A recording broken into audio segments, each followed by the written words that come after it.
تفور وتنجض وينزلوها تبرد وكذا، في التقسيم تجي تمرقني انا تقول لي انت ما نافع تجيب زول ثاني ما معروف اتجاهه ذاته جاي من وين، تبقيه هو المسؤول الاول والاخير عن امن السودان وتطوع له كل اقتصاد السودان وكل امكانات السودان وعرباته وكل سلاح السودان عشان يجي يصوت في البلد زي ما هو داير. انسان ما عنده انتماء وطني ذاته، انتماء وطني للسودان ما عنده معرفه حتى بالقبائل، ما عنده معرفه بمكونات دارفور ذاتها بطريقه كويسه، ما عنده تاريخ في السودان.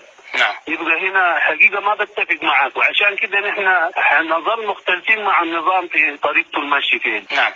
الشيخ موسى هلال، ذكرت وسائل الإعلام وأيضا بعض المتحدثين في مجلس الصحوة بأنه هناك مخطط لتوطين قوات الدعم السريع في الحدود السعودية مع اليمن، وخاصة أنه لا تلوح في الأفق بأنه عاصفة الحزم ربما تنتهي في وقت قريب. الكلام ده طلبوه مننا زمان، مننا نحن ذاته طلبوه ونحن رفضناه، لكن خلاص دي الناس نحن بنوصفهم مرتزقة وما عندهم علاقة حتى بالرزيقات ولا تاريخ الرزيقات، وناس جابتهم ظروف طبيعية من بلد مجاورة وجابتهم ظروف معيشة مجاعات وجابتهم ظروف بتاعت حروب في الدولة اللي جو منها، وتاريخهم في السودان تاريخ حديث وما عندهم قيم، وديل ممكن يستعملوه في اي حاجه، بخشوا على المواطنين المساكين الاولاد الشباب الشفع ديل الطايشين ديل وطوعوا فيهم يعني بالمال بغيره ودوم جناسي يدوم غيره. ده شيء ثاني. ندانا عبر الاذاعه بتاعتكم يعني لاهلنا ولاولادنا وخاصه القبائل العربيه مما فيهم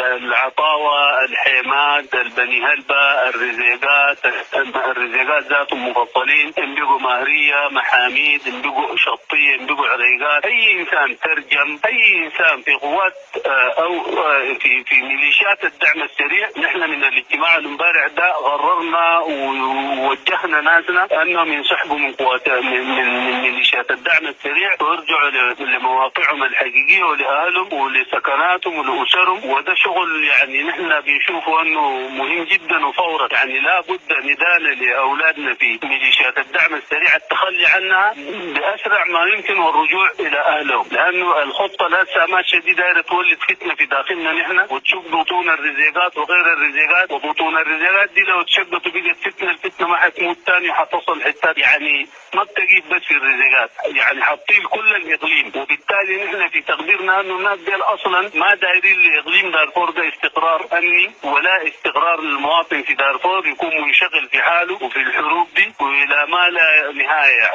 بابسط ما يكون ممكن مشاكل الاقليم تتحل، والمشاكل السياسيه الرافعين السلاح ناس الحركات مشاكلهم تتحل، ما يجزئوهم كده زي السلطه كل يوم يجيبوا فلان، يجيبوه من غنمه، فلان يجيبوه من وين، ده رئيس الحركه الفلانيه ينشق كده اعملوا له معالجات. هذا التفكك يا اخي نحن من قبال سنتين ثلاثه بنتكلم في نداءاتنا وفي خطاباتنا انه هذا التفكك للمجتمع السوداني وتفكك الاحزاب السودانيه وغيره ده كله يعني ما من مصلحه الوطن وما من مصلحه الشعب السوداني. وبالتالي نحن شاعرين انه برنامج الحكومه وبرنامج الدوله ماشي في تفكيك هذا المجتمع السوداني، ومش عارفين دايرين يصلوا بالمجتمع ده لوين. نحن باختصار شديد لسؤالك ولكلامك ده كله، نحن دعاء للسلام ودعاء لتوحيد الشعب السوداني وعدم تفككه بالتجزئه الفتن، والحروب دي ما عندها نتيجه غير الضرر، ما في نتيجه، يعني النتيجه ضرر، ما